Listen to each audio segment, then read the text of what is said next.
పోషకాల గురించి ఆలోచిద్దాం. ఓకే. వంకాయను 100 గ్రాములు తీసుకుంటే 90 గ్రాములు నీళ్లే ఉంటాయమ్మా అందులో.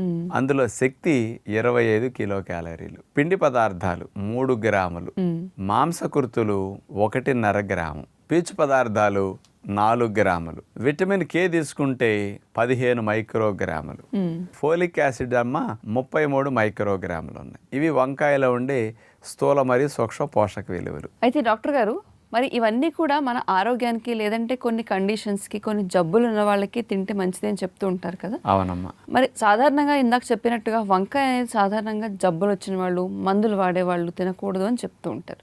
మరి ఆ అపోహను పక్కన పెడితే గనక ముందు అసలు ఎలాంటి వాళ్ళు దీన్ని తీసుకుంటే మంచిదో ఆ విషయం చెప్తారా? వంకాయని అందరూ తినొచ్చమ్మా, వండుకునే తీరు మారితే చాలు.